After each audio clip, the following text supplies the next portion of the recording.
Hello and welcome. We are so excited to have you here with us at our second Future Triton's Parents and Family Insights webinar. Thank you all for joining us today. We have some amazing special guests lined up who play a big role here at UC San Diego, and we can't wait for you to hear from them. So let's dive in and get started. Before we begin, here are a few housekeeping notes. This 60-minute webinar is designed to be an informative session. We will not be taking live questions during this session. A big thank you to all the parents and family members who submitted their questions in advance. We have carefully reviewed them, and our fantastic host, who I will introduce very soon, will address the most popular ones throughout the webinar. Closed captioning is available. To enable it, simply click the live transcript icon and select Show Captions in your Zoom toolbar for automated captions.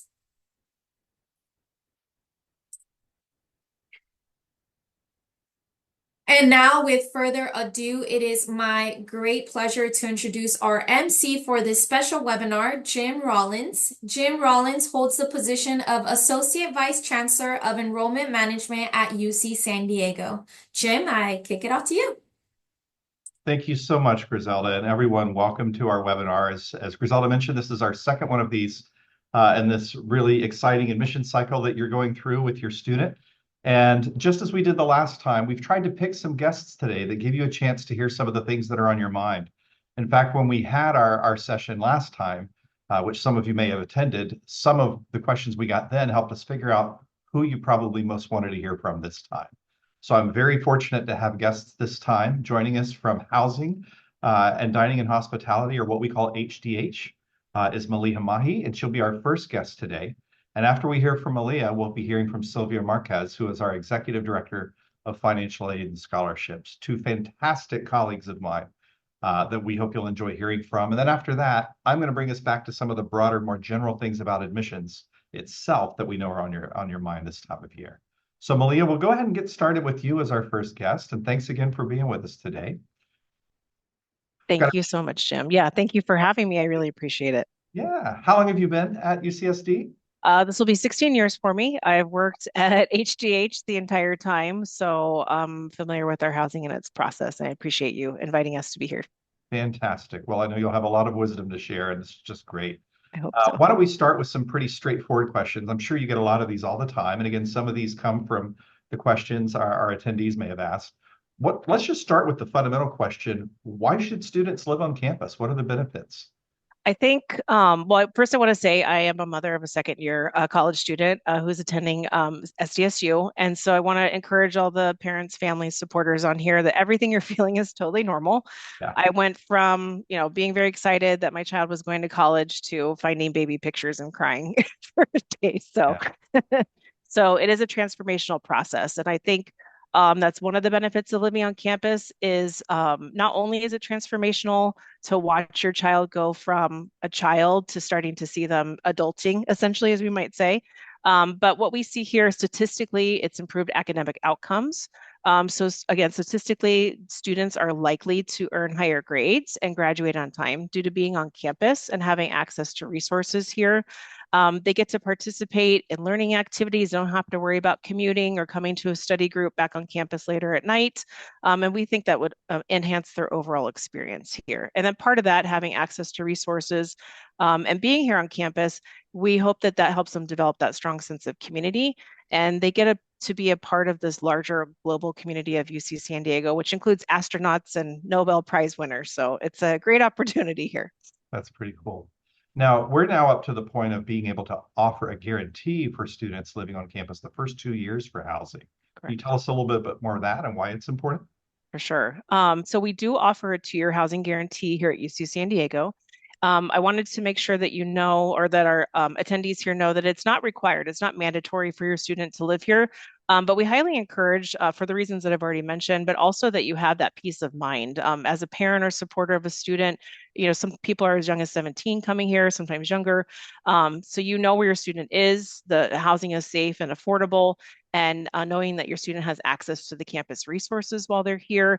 We're not a traditional landlord, so we also have the understanding that they are a student first, and we can work with those resources as well to make sure that it's a smooth transition or that your student's getting that support that they may not find outside. That's really great. Now, it's a little early for this part because they got to get admitted before they can go for housing, but we're still getting questions about it now. So what does it look like to apply for a housing? When do they do it? How do they sign up? Perfect. I'm a planner, so I'd like to know these things in advance too. Absolutely. So first of all, we really hope that your student says yes and accepts the offer of admission. Part of that process does include them setting up what we call our single sign-on account here. It's what you pretty much use to log into everything, as well as their ucsd.edu email. Once they've completed those steps, they are going to get an invitation to their UCSD email, and we also send it to their personal email that they've provided, giving them that chance to apply for housing. So our key deadlines, and I think you'll talk about this, is the acceptance dates for admissions. And then they would have that opportunity again as step 2 to submit their housing application. I have those dates. So those deadlines for our students to submit a housing app, which is step 2 of the process. For our first year students, it would be May 8th. And for our transfer students, it would be June 9th. Once they've completed that, we kind of pause to do some things on the back end, and then they go through the housing contract and prepayments process. Both our first years and our transfers will have the same deadlines to complete the contract, which is nice. And that'll happen in June. I don't have that date yet. But they do need to sign their contract. They can go ahead and put in their preferences for room types, facility types, and they also submit a $450 prepayment at that time. And then just after those 3 steps, they're all set to go. I have some tips for parents who are and supporters dialed in. So encourage your student to check their email, their ucsd.edu frequently. A lot of important deadlines and instructions are sent there. To understand that the housing process is separate from admissions. So if you have housing questions or concerns, you want to make sure to reach out to us directly. And to help your student maybe set up reminders on their smartphones or calendars or whatever they use to manage their time to ensure that they don't miss a deadline. That's terrific. And by the way, just a note to our parents and families, we know that we're starting with our first deadlines we mentioned of the day being some of those later ones. And I promise we're going to come back with things I talk about and Sylvia talks about and fill in some other things that happen in between now and then. But again, like you said, be a planner, Malia. So cut out there into May and talk about it. That's great. We're going to talk about colleges, the 8 colleges of campus when I talk some more later. But as it relates to where you can live on campus, tell us a little bit about how college choice and placement works with that. Sure. Yeah, I think the college system is unique, and I know you'll talk a little bit about that more. Excuse me. Well, it takes in my opinion, a larger campus and it dials it down to like a smaller community for you to be a little more digestible. And so because our UC San Diego operates that way, we make a deliberate effort to house our students, our first year students, within their college of registration. So this approach helps to foster that connection that I talked a little bit about. It helps to create that community that I talked about where you're tied to your college and you can start building those relationships, participate in college specific programs and create that network. And then for our transfer students, we have dedicated housing that ensures that transfer students, that's a whole different unique experience for them, that they have students going through the similar process that they are and someone else that they can connect to as well. We do offer different types of housing. So typically, if you have a first year student, you're going to see that they would be assigned to what we call residence halls. It's kind of like a dorm if you were able to go to college yourself, where it's rooms within a larger space. There's not a kitchen typically, but they'll have like a shared bathroom area, usually a shared common area. Our upper division and our transfer students are typically assigned to apartments, and that's just like how it is normally, where you would have a kitchen, living rooms, shared bathrooms, and bedrooms. We offer quite a few different room types. So we have singles, which would be 1 person in the bedroom, doubles, 2 students in a bedroom, triples, 3 students in a bedroom, and then some areas have what we call mini doubles. And those are so that we can provide affordable rates to students who may have challenges, maybe affording like the cost of a single. But the good news is we're still the cheapest cost for housing in all the UCs. So Oh, we're proud wow. of that fact. Yeah. How had I not heard that before? That's really great. Wow. And I wanted to share for our transfer students, their specific locations would be the Village at Pepper Canyon East and Rita. And then we just opened Pepper Canyon West, which is all singles apartment style living, and that opened this fall. And speaking of new communities, we will be opening Ridgewalk this fall as well. And that will be dedicated to students who are registered with Marshall College, including our first year students who will have the opportunity as a Marshall student to live in the new housing, which is always exciting. Yeah. Oh, that's great. And families who haven't been to our campus yet, some of these places we're referring to in shorthand, it may make more sense once you come and visit us, which we will welcome at any time. I know we've only got a couple more minutes with you, Millie, before we move on to Sylvia. So I want to make sure we give you a chance to talk about the food, because food Yes, matters. it's So tell important. us about the dining plans and the experience the students will get. We have good food, right? Delicious food. In fact, I've been to many UCs and a couple states, and I have to say I haven't seen anything like what we offer here. But I might be biased since I've been here for 16 years. But so a dining plan is included as part of your housing package. It is required for our residents. It's a flexible meal plan, so it acts just like a prepaid debit card where you've paid the cost, but we upload everything for the whole academic year in advance. And it's up to your student to decide how they want to use that. So just like if you went to a store and you bought an apple and coffee, that's all you get charged for. You don't get charged for anything else. It's not a swipe system. It's what we call a declining balance system. As far as variety of food, we have so many different options here. Anything from Indian, Japanese, Caribbean, Filipino, African, and more. We have empanadas and ramen and sushi. We have a halal certified location. And we also have a kosher location called Spice, which is a GLAT certified kosher restaurant. We offer 14, which we call HDH. So those are the areas that our area manages, dining and market locations. We have a vegan restaurant called Roots. We have vegetarian options. And most of our dining is open 7 days a week. And we also have a 24-hour market that's available to students as well. That's great. Now, as much as this all sounds delicious, and Lord knows I get around campus to try as many of these places as I can, I do know on a serious note, and we got a few questions about this. How do you work with students who have food allergies, everything from the mild to the severe? And I mean, Sure. can they know their students are going to be okay and all that? Yeah, absolutely. As a parent, I can understand, having a little bit nervous about sending your student off that may have anywhere from a mild to a severe allergy. We are one of the few universities with a dietitian-led food allergy program. So my first tip would be to make sure your student enrolls with the Office for Students with Disabilities. I would say for any kind of medical accommodation that they might be coming with, I think it's a really good tip to do, just to ensure that your student, again, has that support when they're here. Once they're registered with what we call OSD, the Office for Students with Disabilities, they can be enrolled if they have an allergen, a food allergen complication in our what we call reduced allergen dining program. And so basically, your student can order ahead. It's a set menu that is changed each quarter. It's free of all the 10 allergens that are out there, which includes gluten and sesame, I guess, which is a new one that's been added. That meal is made in a separate area with safe food preparation requirements, and then your student can come pick it up on demand. And then if a student wanted to self-monitor, we offer icons in all of our menus that can tell you what the ingredients are that identifies those allergens. And we also offer, if they didn't want to go through the OSD process, we have nutritionists and dietitians that do free consultations and can meet with students to talk through maybe what their nutrition goals are or allergens that they're trying to avoid. And then we also have markets that have prepared foods so they can self-monitor in that way as well. Terrific. Malia, thanks for all of this. We really, again, appreciate you being here today, and especially with that parent perspective you bring. Again, folks, Malia's really been able to think through this. I've got two that are done with college myself, so I can look back on that and forget even more of it by now. So but it's fresh on your minds. Yes, thank you. Malia, again, you're welcome to stay as we move over to Sylvia. Before we do that, though, just a couple of things I'm realizing, Malia, that neither of us said. I think it's really neat bragging points.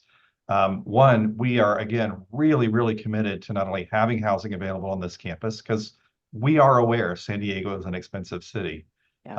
but it's also really great, beautiful stuff. We now have a lot of the ways folks that universities around the country measure how much they serve students with housing is they count beds. And I believe we have the second highest bed count of any institution in the country. Does that sound right? Yes. We recently moved from number 3 to number 2. Yes. And we're still adding more facilities. And everybody, our campus leader, our chancellor, Pradeep Khosla, when we opened up our 8th college facility this fall, I was loving the story he told of, as we've been growing this campus, I love how we've decided when we have the ability to build new buildings, housing gets priority for the good views. And not everyone gets to stay on the 19th floor or whatever. But we have in all these buildings, some of which go quite tall, because we know we're looking out on La Jolla and the Pacific Ocean. We make sure that those are not just something for a few students, but I think pretty much all those buildings, the highest parts have common spaces where any student can come up there and hang out, right? That's correct. Yes. It's so great. Yeah. All right. We better not keep going because we really need to move on to Sylvia now, but thank you again, Malia. Thank you, So Jim. Sylvia, we'll bring you on now and we'll turn to things financial aid related.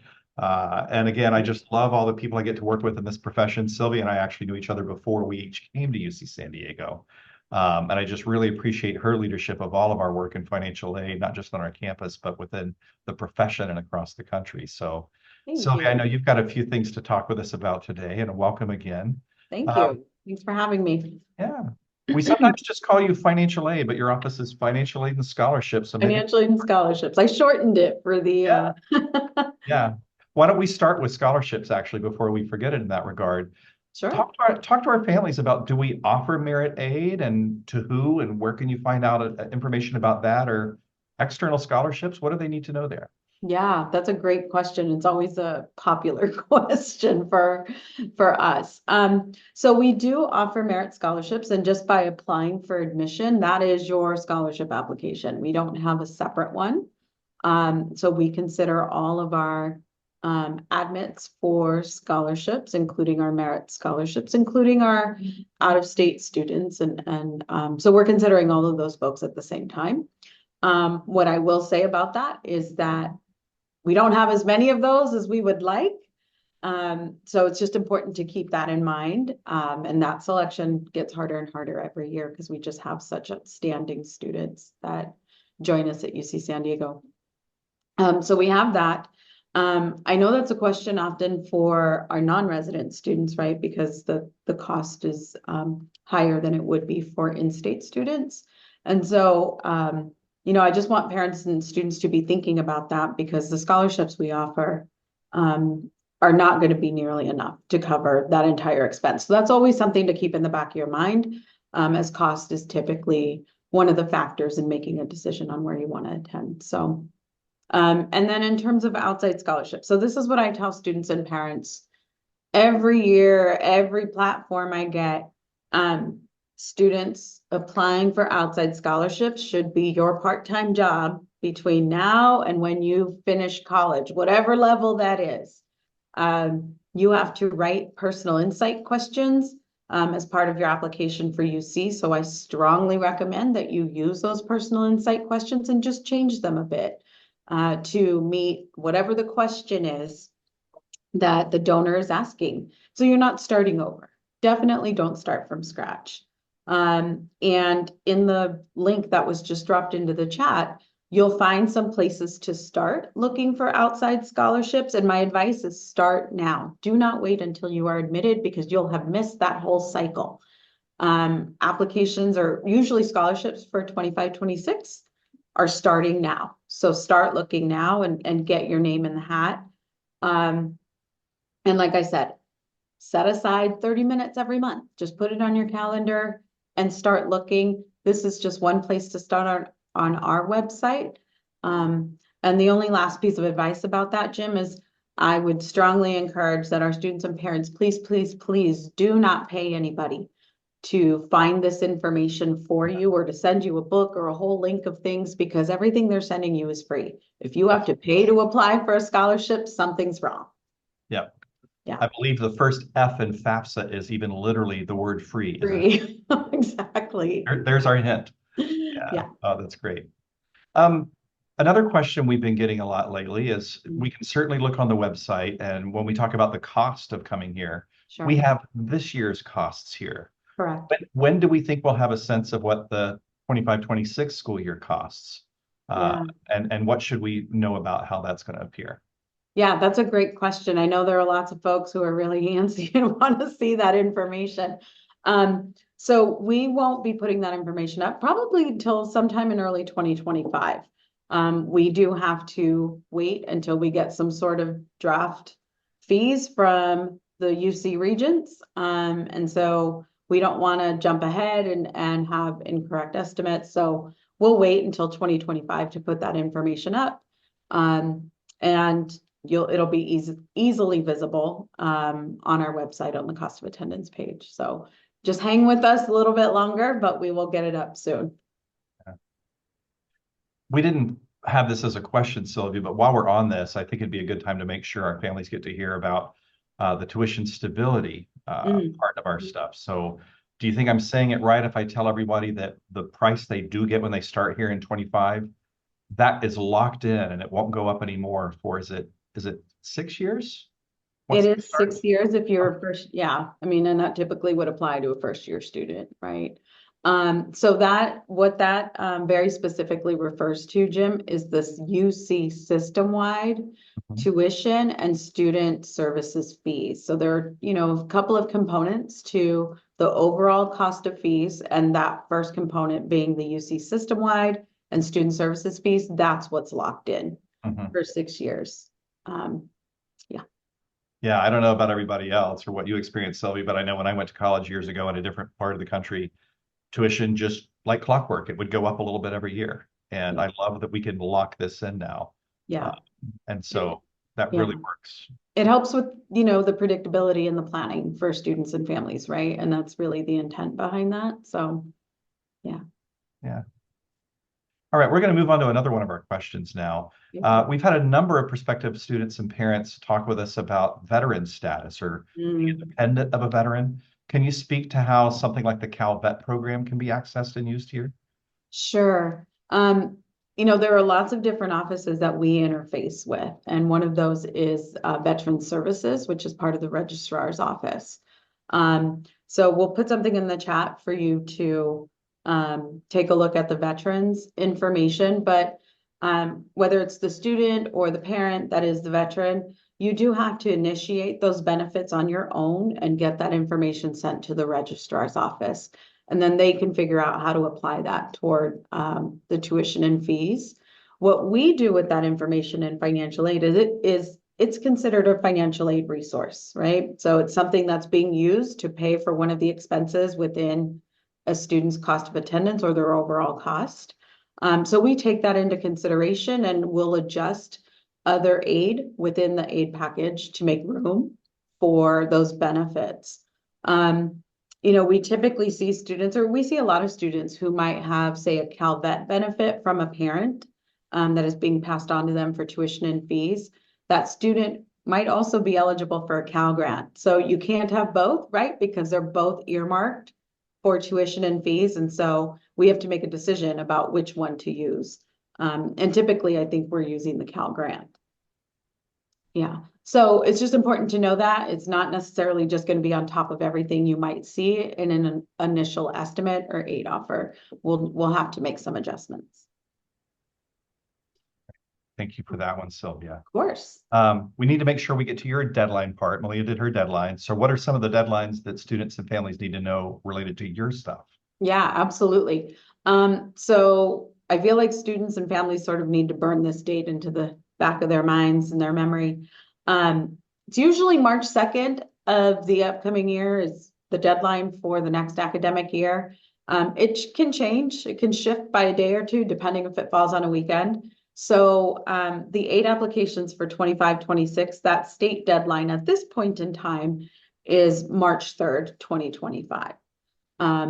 We had some, you might have heard, we had a few issues last year with FAFSA changes, and that date shifted. And we'll do our best to make sure our students know if those dates have changed, our applicants, that if those dates change, if there are any sort of technical issues on the Department of Education side, that maybe we need to push that date back.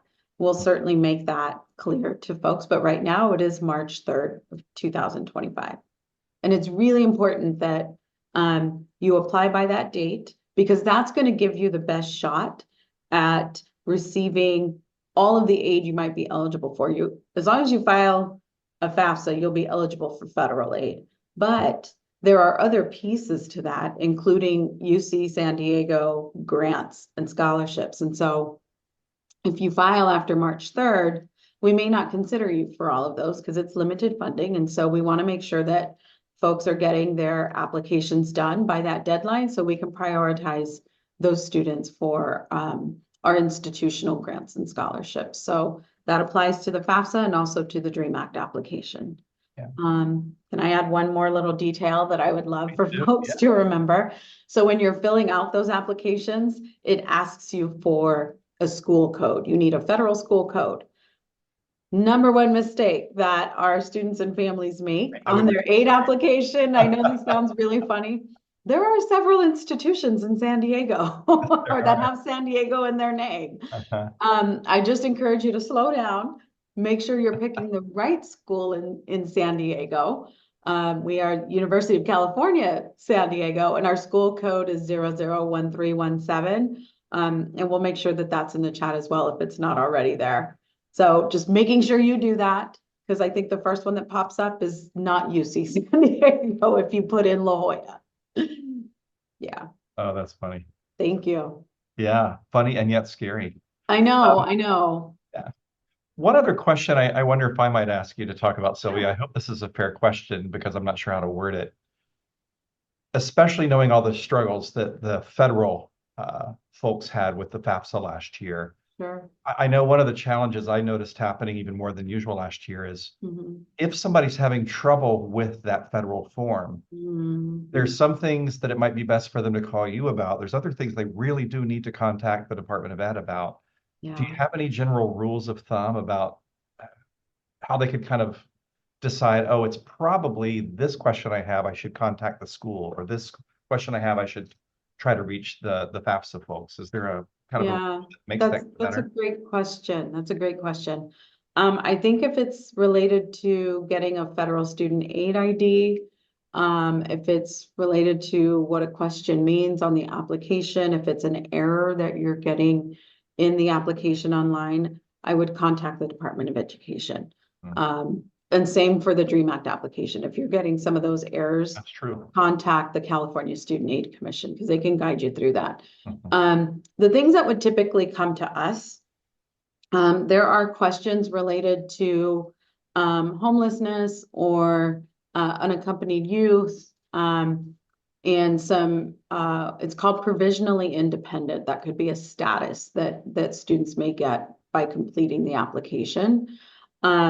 Those are the things that we as an institution will need to reach out to the student for, but they're welcome to reach out to us as well if that's the status that they end up with, so that we can start talking about what types of documentation we will need to support that dependency status.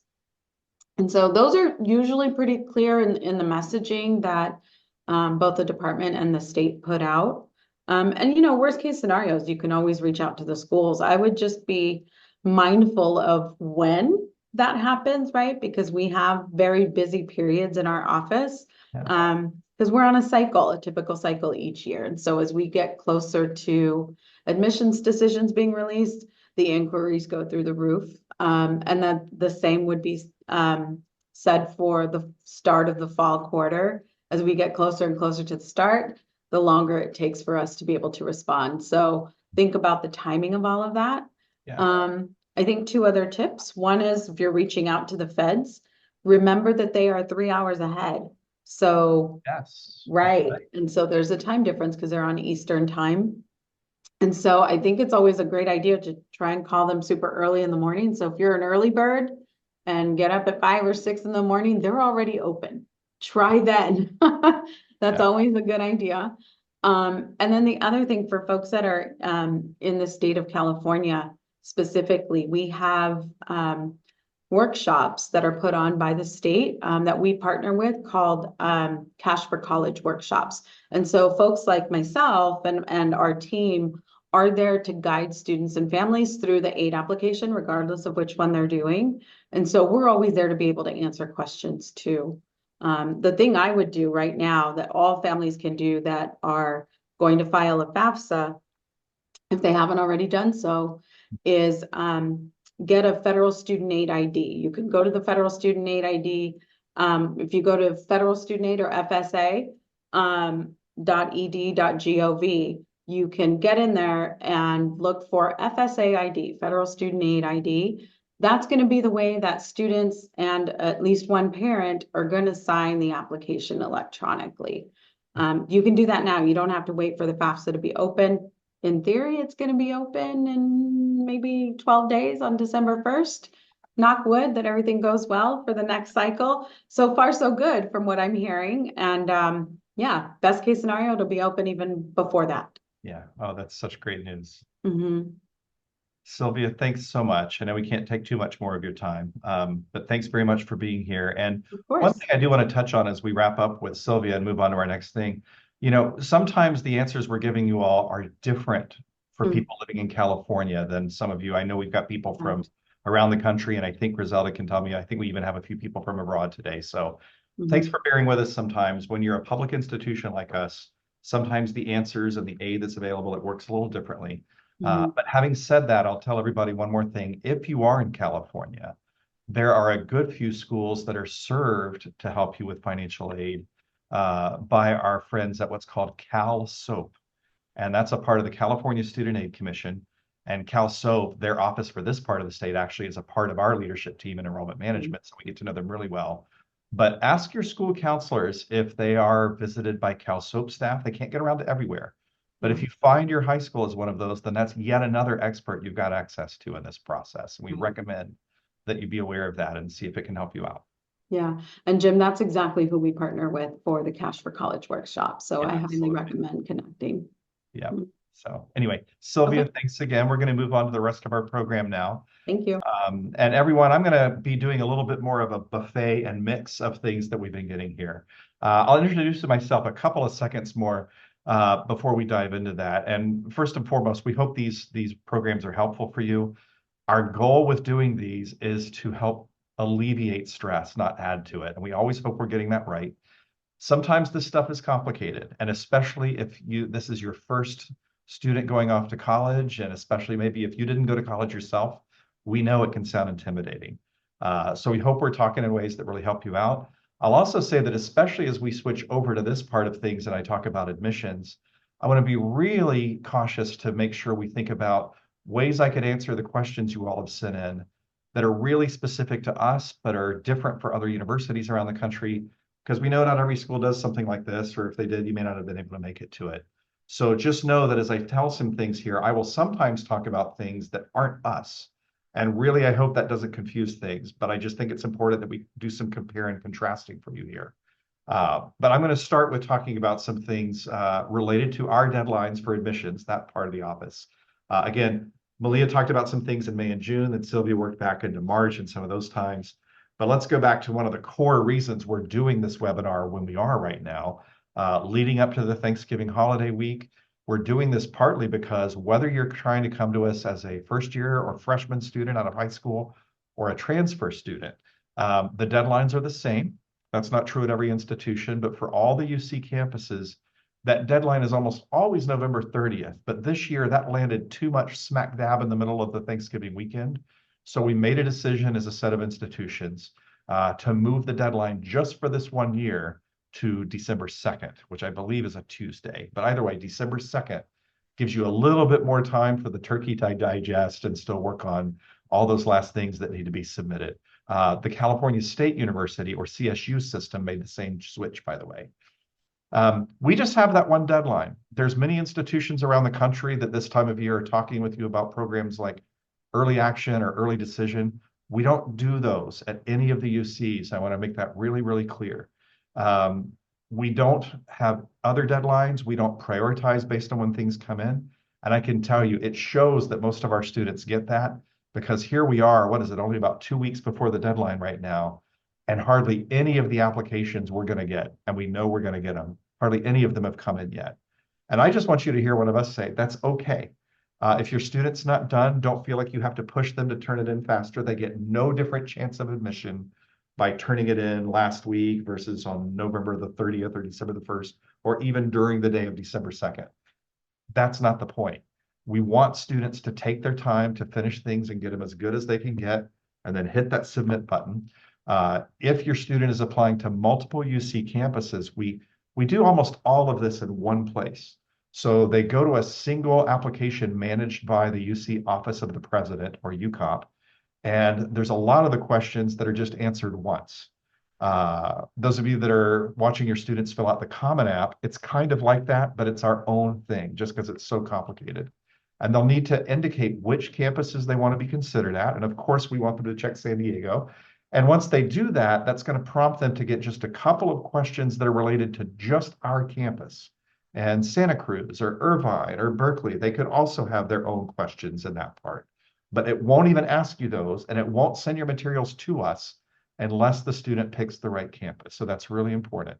That's how that goes. Somebody asked us the question. In fact, we get this question a lot. We love that you're thinking ahead, looking out for your students. What are the most common mistakes that students make during the admissions process? And first of all, I want to emphasize we have a lot of these things come in just great. It's not like there's a lot of people that make these big mistakes. But still, there's definitely some things to watch out for. Let's start with the obvious one, since this is a parent and family webinar. You should not be filling this out. I hope I didn't have to say that, but I said it anyway. But as your student's doing this, you can give them a couple of tips that we hope will help like this. Some of the simplest things are simply not really responding to what we're asking. So you may know that a lot of universities around the country use a very classic idea of what they'll call the college essay. Students might write one of these that's pretty long. It's a single thing. You turn it in. You may write different ones for different colleges, but we moved away from that here years ago. And we instead have something called personal insight questions, or PIQs. And one of the most common mistakes we see students make is when they're given a chance to pick 4 of the 8 PIQs that we offer up. Some of them will really drive themselves nuts thinking, I wonder which ones are the best ones to pick. That's not really a thing. You can pick any of the 4, and we want students to look at the ones that they think are the best ones to respond to. There's no wrong choice there. But what some of them might do is they may simply take the essay they wrote for all these other colleges, and they just cut and paste parts of it into these PIQs. That's a really, really bad mistake. It really quickly tells us that the student's not truly thinking about what the University of California is asking. And so we really encourage them to think about this as a totally separate thing from working on the more standard essays that most universities use. Another thing that's along those lines about really not following things is for, gosh, almost 30 years now, especially because of the size of our applicant pools, all of the UCs have students self-report what they've taken in high school. And mainly we need to remind students, we really need this. We don't accept high school transcripts this early on because getting all those different sheets of paper and all these different ways of laying things out would slow us down so much we'd never get done. So it's incredibly important that your student work through that list of courses where we say exactly the right order. This is what I took in 9th grade, the title of the course. This is the category of course it was and the grade I got. If they report that inaccurately, it could really mess things up later. Because what we do need to do at the end, and this is part of us being audited by the state of California every few years, we are absolutely expected to go back at the end, and once we've decided who to offer admission, and once those students have picked us, they've got to turn in those final official transcripts, and we have to go back with every single one and make sure that they match what was written down earlier. If a student forgets that they took a course, and we suddenly find out about it later, or especially for our transfer students, but also high school students doing dual enrollment, if they fail to show us that they took a class, even just one class over at the community college down the street, that could cause big problems lately. So that's a really huge thing. The last thing I'll talk about with kind of mistakes we really want to make sure you help them watch out for is more of a what you do thing. Malia talked earlier about things like a portal for housing. Sylvia talked with you about the financial aid process, and if you're going to fill out the DREAM application or the FAFSA, you go to these other places that other people manage. They have you create a login. Sorry, there's all these different logins, by the way. But with us, and pretty much every university or college your student could be looking to apply to around the country, this used to sound really high tech, but it sounds old fashioned now. We're going to talk to you over email quite a bit. And if you give us an email on the application, your student needs to know that they need to check that. That is where we will talk with them. We save money, paper, time, all kinds of things by reaching students via email instead of mailing them things. And so we are counting on a student to send us stuff there. When they give us an email address on the application, they are committing to understanding that's something they'll need to check.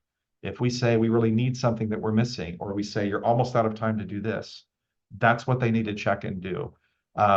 We will do one other very different thing, which is a little bit more modern. And all universities, including UC San Diego, have something they'll call different things, but it's essentially an applicant portal that you log into. And that won't be the same as the Apply UC place where your student applied, but that will be a different portal for any university where they've applied. And again, sorry, that makes for multiple places to check. But this is where we can tell them interesting things like, hey, we see that you requested our new major in cinematic arts. Here's a link to more information about that new major. Or here's some things about the colleges and the order you've ranked them.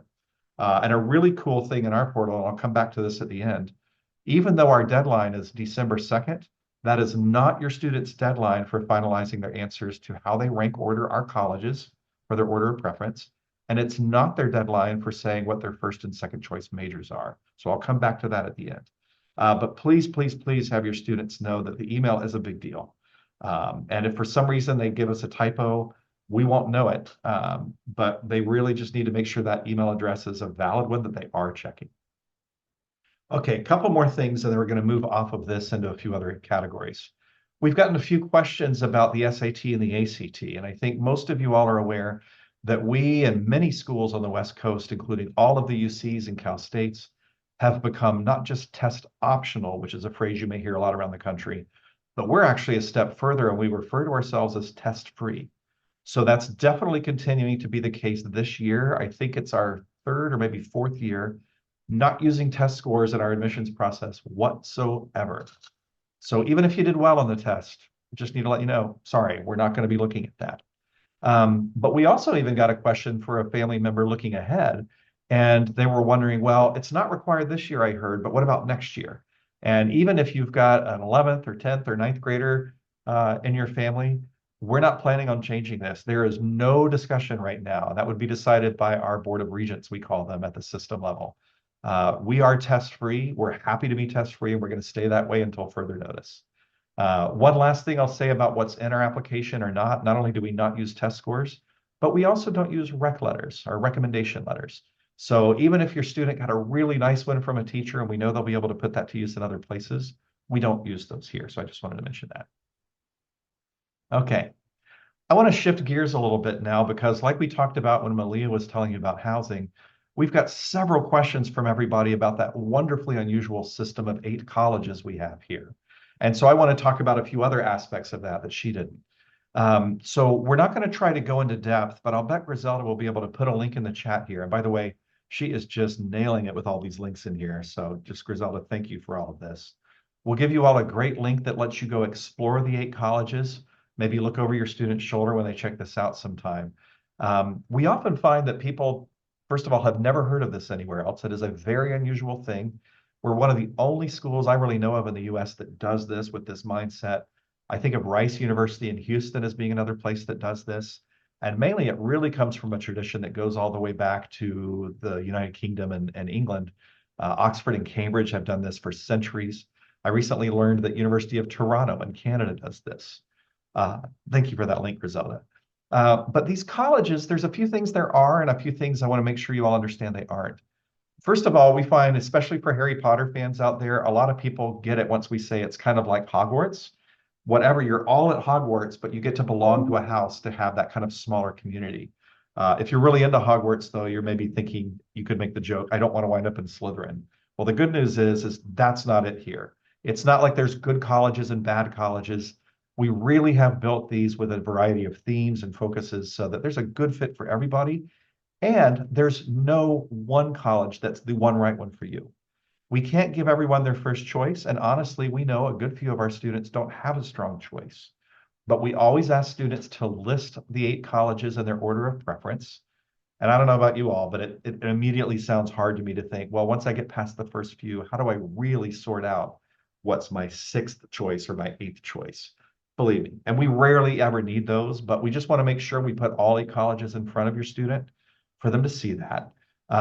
And some of the main ways they're different, one of the practical things is they are for incoming freshmen or first years, they're very much associated with where you would live. You might remember that Malia talked about something like our Pepper Canyon project that was just finished this year. That's an example of a place where mainly transfers live, and it has nothing to do with your college.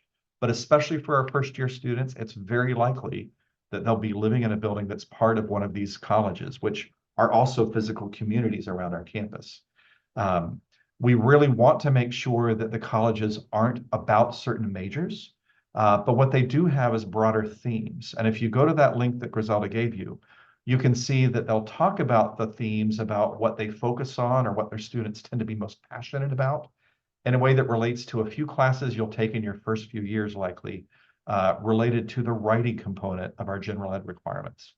There are a few other things, and we don't have time to go into detail about all of them today, but to give you one really, really simple example, if your student winds up in Revelle College, that is a college that has the most specific requirement for graduation around taking calculus. And that would be regardless of the student's major. So if your student's in a major that's taking calculus anyway, or they're not scared of math and they love to keep going, no problem. If they really are thinking, I don't want to keep going in math, that's a really simple example of something to know about Revelle. But also don't let that scare you away from it. All the other colleges, they're great.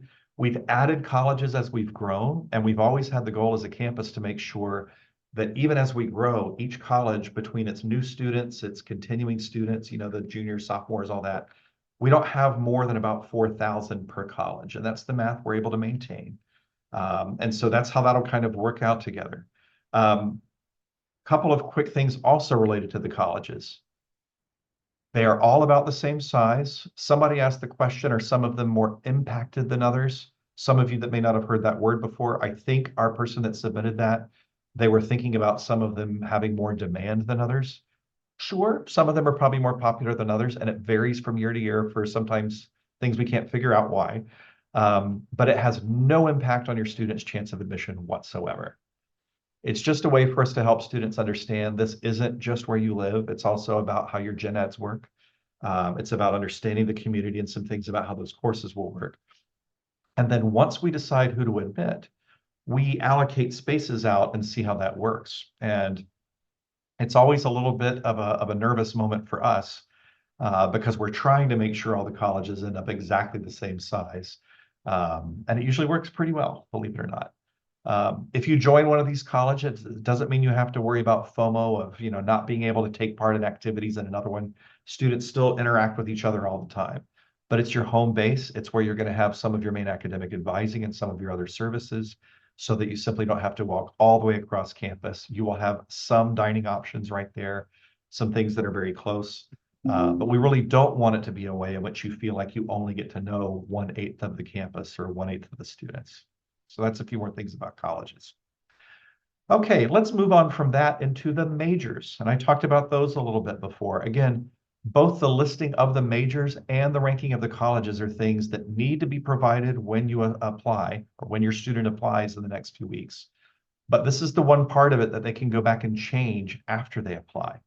So the way that'll work is once your student submits and they get a link to our portal, then they can log into their portal and get a chance to update their first and second choice majors or update their ranking order of their colleges all the way through the end of January.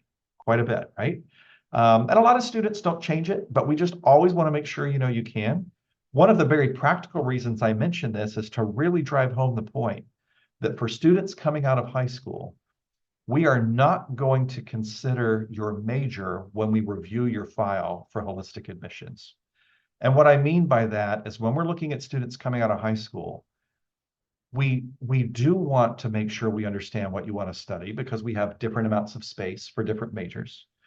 But we're not going to look at a student who requested business econ differently when we do a holistic review of their file. We're not looking for different things than we are a student who wants, well, regular economics or a really different major like mechanical engineering or drama or theater. So there's a fine balance here. And this is one of the parts we know can be confusing. So just bear with me here for a minute.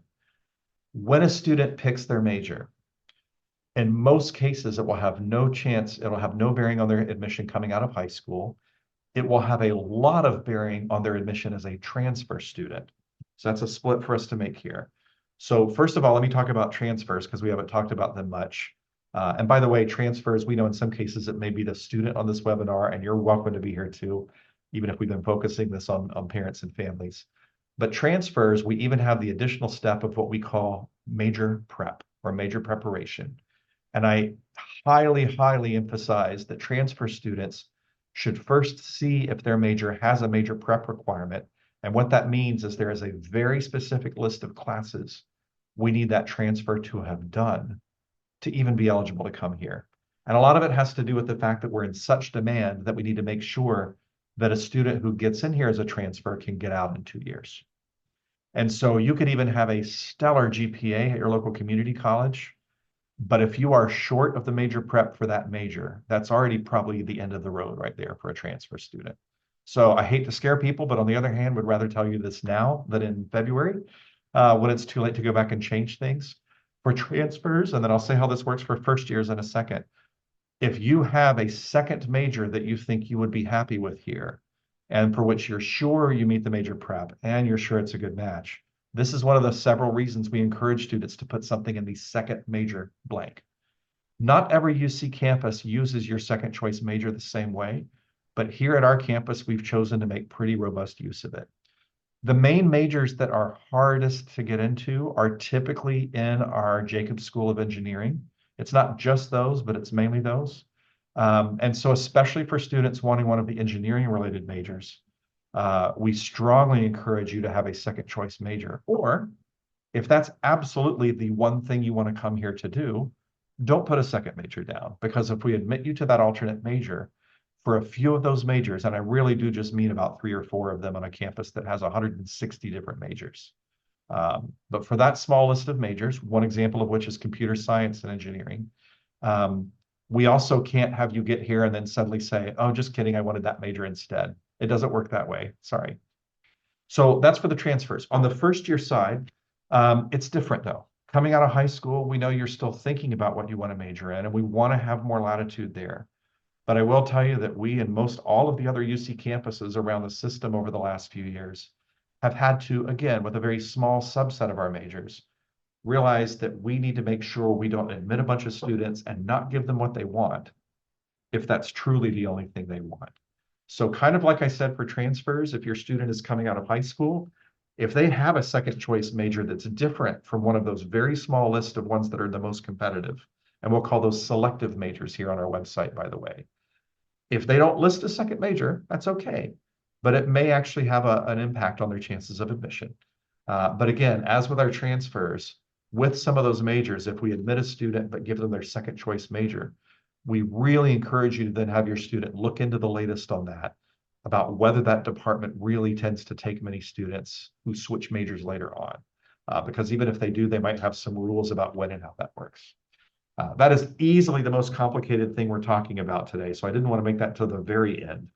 But again, we really hope this makes sense to you, and we encourage you to keep looking into that. And again, mainly remind your student that if they're still not sure they understand that part, they can go ahead and apply knowing that they can come into our portal and update those answers over the next few months while they finish figuring that out. We don't keep track of that in any way that would hurt them at all. We simply want to give them a chance to truly feel like they've given it the thought they can. Okay, a couple more things about majors, and then we'll start to wrap this up. One is we got a few neat questions about students that are looking at some of our arts majors. Music, theater, visual arts are the big 3. These are the 3 departments on our campus who let you submit an optional portfolio. None of them require it, but students that are going into some of these areas should go to that department's website and read more about how portfolios work, music especially. I was a music major in college, by the way, so was my daughter. So love you if you're wanting to study music. Music, we even have the additional thing about an audition. But in each of those cases, mainly check the department's website. And if they have a portfolio that you can turn in through us, do it or don't do it. But do know that there are some cases where if we're not sure we're going to be able to admit a student, if the department in question reviews that portfolio and they say, wow, this is one of the strongest things we're looking at, that can absolutely help your chances of admission. It doesn't really hurt anything the way we've structured it, but it could help you with your chances of admission. When it comes to things like, well, what if I do 2 instruments, or what if I want to, that's all stuff for you to talk with the department about. We kind of shepherd that process for them, but it really is something we're helping them do ultimately. There's a huge myth out there that for the many of you whose students might apply to more than one UC campus, that we all talk with each other and we're going to say, oh, well, I think you're going to admit them, so we won't. We don't do that. Okay, let me just be really emphatic. There's a lot of hard things we have to decide when we decide who to admit, but we don't consider that at all. Even if you're filling out the application once, again, that gets started on by our Office of the President. They're checking for things like the A through G coursework, calculating GPAs, so we have all the same things looked at the same ways. And then they push it out to whichever campuses you looked at, and we each work completely independently of each other. We don't all have the same priorities each year, and we know that there's a lot of complicated ways to decide which students to make an offer of admission to. It is entirely possible that if your student applies to multiple campuses, that where they get in and don't get in won't necessarily make complete sense to you because it's very challenging. And I will give you the, again, ease the pressure versus ramp up the stress. It is a very wise move for your student to have a few different UC campuses in mind, so that they give themselves options at the end. So we're almost out of time, but there's a few more things about this I just want to wrap up. One is that if we come back to deadlines for a bit, I talked about December 2nd. I also talked about January 31st, which is a reminder, is the deadline for your student to come into our portal and update their college rankings or their major choices. The other big deadline, and it's been this deadline forever all over the country, is we then give our students the chance to accept one of our offers of admission across all the campuses in the United States, really by May 1st or later, unless your student's applying through one of those early special programs somewhere else. This is something you can know that most colleges in the country still commit to. We don't tend to make our offers of admission at any of the UC campuses until, let's say, mid-March, the exact date we can't promise you ahead of time. But when we give those students their offer of admission, we want to give them all until the same date to make their decision. So it's not like one of us will have an earlier deadline, one of us will have a later one. And so May 1st, we actually moved it back to May 15th last year just because of the national crisis with the FAFSA. Because it has opened more on time this year, we think we'll be able to leave it alone this time. But do keep in mind, that's the other big date we want you to keep in mind. It is possible that your student would be offered not admission or a deny letter on that date, but they may get offered a spot on our wait list. And the last thing I want to say about deadlines is that if we offer your student a waitlist spot, there's a very simple process, but a very important deadline we will give them, that if they want to be considered, in case we end up having a little extra space at the end, they have got to, speaking of checking their email and their portal, they have got to go in and do exactly what the admissions office tells you to do, or they will not be considered for one of those waitlist spots. Okay, so we need to wrap up because we're basically at time. And Griselda, I know you've got a couple of wrap-up slides to just wrap up with people and show them some basics, but let me just wrap up one or two very quick things here. You've got about 2 weeks or so for your students to finish this up. And if I could give parents and families any advice about how to make best use of that time, I would say we actually really want to make sure you're not lurking over your student all the time. They'll get it done. Some of them, it's just a mind thing where they need to really make use of the weekend. And just again, a reminder that it doesn't matter if they turn it in before Turkey Day or after Turkey Day. As long as they meet the deadline, it'll be okay. And we want them to take the time they need. So help them remember that for us, and we'll be really appreciative. All right, I know I've hit my time limit and then some, Griselda, so I need to hand it back to you. But everyone, we hope this has been helpful, and Griselda will now wrap you up with some really important wrap-up points. Take it away. Thanks, Jim. And we are really going to harp before we sign off all these important application timelines that Jim mentioned.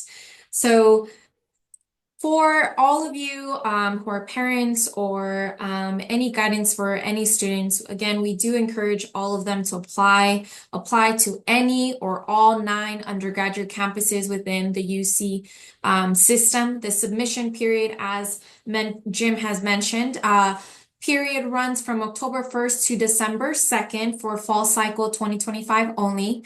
We highly recommend applying to multiple campuses to increase your chances. The application fee is $80 per campus for domestic students and $95 per campus for international students. Fee waivers are available through the online application, which can cover the fee for up to 4 campuses if you qualify. Decision dates. For first-year students, they will receive their decisions by March 31st, and transfers will receive decisions by April 30th. Acceptance deadlines. For first year, you are looking at for them to accept their offer by May 1st, and for transfers, they must accept their offer by June 1st. So again, please keep these dates in mind to ensure that they don't miss the opportunity to join our vibrant Triton community. Don't forget to connect with undergraduate admissions. We encourage you to subscribe to our email newsletter to receive the latest updates and news directly in your inbox. If you got an invitation to this webinar, that is actually through the subscription email updates and databases that we have. So email is key, and it is the way that we communicate with prospective and admitted students, so you don't want to miss out. Additionally, if you missed our first Future Triton Parents and Family Insights webinar, we do encourage you to check out our event recordings webpage, and I will drop that in the chat. Our first webinar featured valuable insights into our D1 athletics and our amazing campus community centers, so I definitely encourage you to check that past recording. The best way to explore our campus is through our guided tours. We highly encourage you to visit and hear firsthand from our campus ambassadors who are current Tritons here about their experiences and insights. If you can't make it to campus in person with your students, don't worry. We also offer a virtual tour so you can explore the size and beauty of campus from anywhere. We also encourage you to connect with us on social media. Follow us on your preferred platforms and don't forget to tag us in your posts. We also publish a lot on our social media about upcoming events to help everybody be reminded of what to expect. So if you'd like to explore more helpful resources, we also encourage you to check out our YouTube page. Our YouTube is where we host a lot of our event recordings as well. It features a variety of relevant videos that you can review at your convenience. For inquiries about campus tours, events, undergraduate admissions, or the application process, we encourage you to contact the Office of Undergraduate Admissions. The best way to do this is by visiting our contact form found on our website. And please check our website for our office hours. And that's a wrap for our webinar. Thank you again, Jim, for all your insights, and good luck to all future Tritons and their parents and family members. Thank you for joining us, and we wish you a wonderful evening. Absolutely. We'll see you online or in person soon. Take care, everybody.